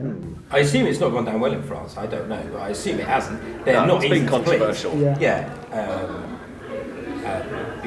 But while we're on Napoleon, that is the kind of film that you would think would feature in the Best Picture reckoning most years, and it's been completely shut out this time, possibly because it's a very strong field. But TJ, do you think it should have been there? Napoleon? Yes. I don't think... Napoleon is a good film as a spectacle to watch. I think the problem with it... You say you don't think, or you do think? No, Napoleon's a good film to watch. If you like the spectacle, you don't know the history. I think, and I'm surprised Napoleon didn't get, I'm not sure if it's best costume design. Yeah. I think that was like a really weird one. But I think the problem with it is it's just too centrally focused on whacking Phoenix. And I don't think his darling moment was when he did the Joker. And yeah, there might be some, like you said, this Pentagon director, as you call it, there might be some animosity to who Ridley Scott is and what his place is in the industry, which is why he might be getting ignored. So it was a strange one. But I think, because I wanted to jump on to a Best Supporting Actress Well, where I was going with this is, we're talking about films that have missed out. Obviously, Napoleon's been absolutely shut out, but in this very strong year, I think we can all agree it's a very strong year, there have been some other great films that have missed out completely. So I wanted to round up our first Oscars preview by asking you about which films you think have been shut out unfairly, completely shut out unfairly. Okay. So let's start with Lizzie. So the one that I'm incensed about, I have to say, is All of Us Strangers, which I've seen twice now. This is an Andrew Haigh film based on a book called Strangers, and it's just a beautiful, beautiful film. I sobbed inconsolably both times. it's a film that it touches upon quite sensitive subjects in terms of, you know, it's quite upsetting at times, but the idea of people in your life that die, and that idea of, can you have just that one moment with them again? What would you do if you could have that one moment with them again? And that notion that actually would one moment be enough, and would any amount of time ever be enough for you? Would you ever feel completely satisfied? But it's a beautiful film to watch. It's very well directed. The performances are great as well, Paul Mescal, but particularly I think Andrew Scott's portrayal, a very tender and intensely vulnerable performance in his role with this. It's and also Claire Foy, actually. Claire Foy's performance as well, I think, was very worthy of nomination for Best Supporting Actress. I think it's frankly a travesty that it's ended up with absolutely nothing. I mean, I guess it has come towards the end of the cycle of films, so it's possibly has missed out because of the timing of it. But I just feel it's a completely underrated film as far as this kind of thing is concerned. I think it's beautiful. I haven't seen it yet, but it sounds absolutely beautiful. I really want to see it, and even more so after that heartfelt endorsement. TJ, what's your big film that missed out? My one's probably a bit more complex, so it's in the animated feature category. So animated feature categories got so far The Boy and the Heron, Elemental, Nimona, Robot Dreams, and Spider-Man Across the Spider-Verse. But I think there's a 2023 that's been majorly overlooked called Blue Giant, which is a 12A. It came out in 2023. Quick summary is Dai Miyamoto, a student from Sendai, which is like a province outside Tokyo, receives a saxophone as a gift from his brother Masayuki, and he starts practicing immediately, and he tries to go into Tokyo to start a jazz band and become a successful jazz musician. 8.0 out of 10 on IMDb today. 1,300 people voted in that direction. This is a film based on a manga series that came out in 2013, and the actual film has been scored by a quite relatively famous jazz musician called Hiromi, who did a excellent 44-minute soundtrack. The best way I can describe this is it's the animated version of Whiplash, and everyone knows how many awards that got when it was nominated. And I just don't understand. I mean, the only thing I can think is it's a distribution problem. It's a Korean film based on Japanese manga. There's no famous names in the actual voice actor category that we would know of. But in terms of best original songs, best animated feature, it should have at least got those two categories, yeah. Yeah, very interesting, thoughtful pick. And funnily enough, it's also a really strong year in animation as well. You've got a big Pixar film, Elemental, possibly a return to form for the Pixar studio. You've got the Spider-Man film, which is still innovative. It's a sequel, but that's still fresh. You've got Hayao Miyazaki's film, which he says is his final film, although he's already retired a couple of times. Yeah. But brilliant manga film. I think it was brilliant. Yeah. I mean, you could say he's repeating himself, but he's such an original artist. Yeah.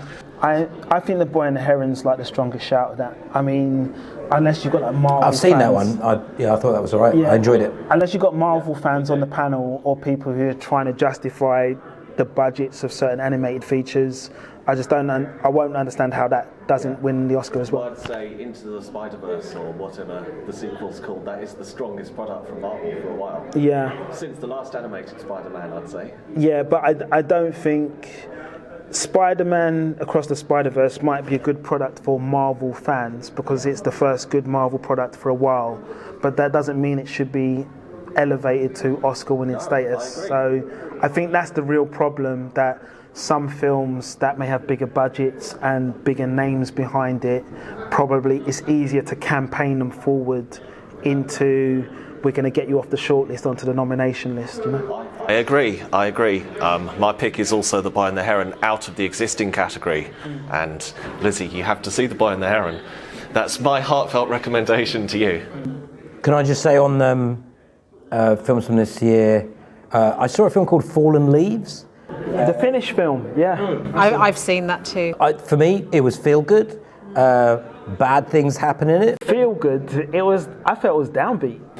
Maybe, but I mean, for me, it was bad things occur in that film, but at the same time, there's something that I find wholesome about the way it happened. It was feel good in the sense I didn't leave just going, oh my God, everything is terrible, I feel so bad for this person or that person. I just left in a good mood, and I like the way that, so for me there was a lot of good stuff in that, and it was quite clean. I just want to say a quick thing about Fallen Leaves. So I think it was directed by a Finnish director who's quite well known in his home country called Aki Kaurismäki.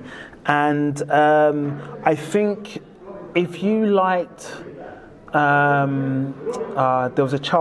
you like the kind of writings of a Charles Bukowski, that would be the kind of genre, because it's playing with... Kind of deadpan almost. Well, yeah, it's kind of playing with like deadpan humour, realism, kind of low-rent lifestyles, and a little bit of alcoholism as well. So, I could relate to it, I'm telling you. Which bit? Another film that, you know how you talked about big films? Okay, so we're going to talk about a flop now. Yeah. But on my own, Leicester Square, I went to see Indiana Jones. Okay. And I don't know how many people went to see that film. I assume there were some hopes that they hoped for. Yeah, I assume there were some hopes pinned on it, etc. I did go and see Mission Impossible, which I enjoyed. I've never seen a Mission Impossible film before. I saw them possibly in consecutive weeks. I felt like they had a lot in common. Yeah, because you got a franchise film with a tentpole actor leading each one, and one of them was on the way out saying goodbye to it, and the other one's trying to almost revive the franchise, isn't it? And if you're, a conspiracy theorist, as I self-identify, and you go to Indiana Jones, I'm there just going, it was a guilty pleasure. Like, I watched 3 of them. Like, I didn't see the 4th one. So I'm there just going, okay, let's see what happens. And I'm there just going, evil, evil, evil, evil, before it starts. And the first sound effect for the first punch, doosh, like that came in, I was just like, I'm in. I don't care. I left my brain behind, I'm in. And there's nothing wrong with that. I think there is a place for guilty pleasures when it comes to film. I think just to go in and just to experience and enjoy a film for what it is, and just let it wash over you. I think it's definitely got a place. Yeah. So we've got some great recommendations there. All of Us Strangers, Blue Giant, Fallen Leaves, Indiana Jones and the Dial of Destiny, and I'm going to wrap up with one that, if you haven't seen, you will have heard people talking about, Saltburn. What happened to Saltburn? This is an actual film that people on the streets are talking about. I've actually overheard people having conversations about this film, and I can't remember the last time there was a film that you could hear random people talking about because it was so shocking or surprising or controversial. So I think for that reason alone, it should have been nominated. And there's a Saltburn emoji as well now. Is there? It's the tongue above the black hole emoji. Wow. Yeah. There you go. I mean, if you get your own emoji, that is the peak of our cultural appreciation. Yeah. And geeky facts, which I'm going to chuck in because this is Geek Sweat. Saltburn was filmed in Academy ratio. Okay. So it really should have been nominated for an Academy Award for Best Cinematography, if only for that. Yeah. But the cinematography was really great, and it's interesting how that almost square format, it could go from showing the kind of vertical spaces of the house to really intimate scenes of people talking. In some ways it works better than widescreen. Definitely, if you want to make that kind of film, if you want to make Oppenheimer, you need widescreen, but Saltburn is perfect in that 4:3 Academy format. So I predict we'll be seeing a lot more of that from directors who've seen Saltburn and want to emulate that. Sure. I love it. That is possibly the most geeky thing that I could imagine anyone ever saying. I'm happy to do that for you. Respect. So, what a note to end on. That is the end of Oscars preview. Thank you very much for joining us, to Lizzie Disney. Bye. Ranjan from, tell us the name of your... FinancialEyes. FinancialEyes. As always, TJ. Thank you for having me on, Dom. Appreciate it. And I've been King Dom. Bye for now.